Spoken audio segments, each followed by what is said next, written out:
The home of some of the world's largest and oldest sequoia trees will reopen to the public tomorrow for the first time in 3 years.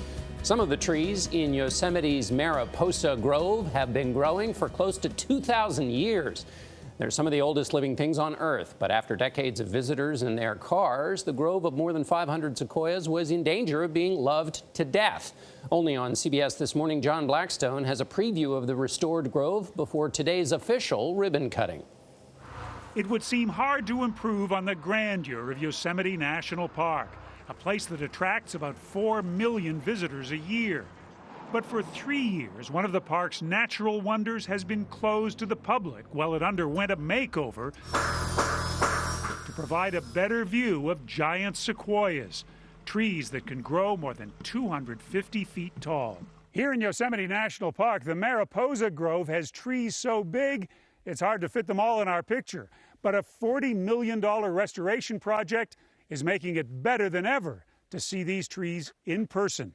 Completely restored, and it's just a more tranquil and have a more serene experience. Frank Dean is president of the Yosemite Conservancy, a nonprofit that raised $20 million for the restoration of the grove. The National Park Service put in another $20 million. How is this different than what was here 4 years ago?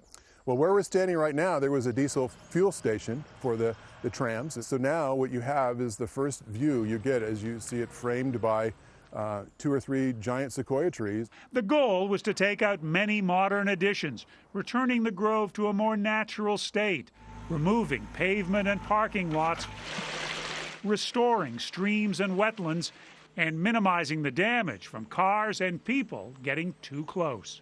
You can see that people have come up to this tree before and feel the bark and maybe pull a strip of bark off. So if we have thousands of people coming to visit the grove, we just can't allow people to come up and touch the trees anymore. Sue Beatty, a restoration ecologist with the National Park Service, helped plan the makeover, including new fences to protect the tree's bark from too many hands and raised walkways to protect the roots from too many feet.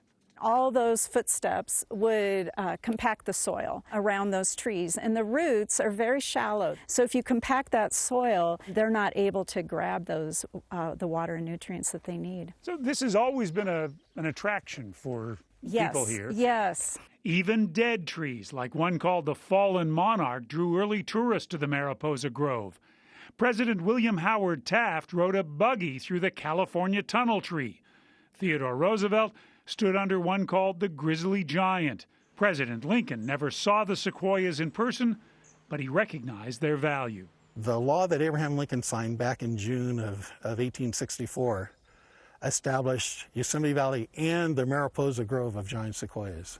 So even back in the midst of our country's Civil War, we realized that America, maybe even the world, would be a better place if Yosemite Valley and the Mariposa Grove was protected. The latest steps in that protection were being completed just in time for today's ribbon cutting. But while workers were taking care of details on the ground, visitors will be looking up, way up. For CBS This Morning, John Blackstone in the Mariposa Grove, Yosemite National Park. That is a place I've never been and would really love to go. I've been there and actually touched the trees. It never occurred to me we were hurting the trees. You can't help but touch it when you're that close to it. Because now we know better. When you're in the presence of those trees, you can feel it in your bones. You really can, John. I thought you were going to say you hugged it, that you were a tree hugger. No, I just touched it.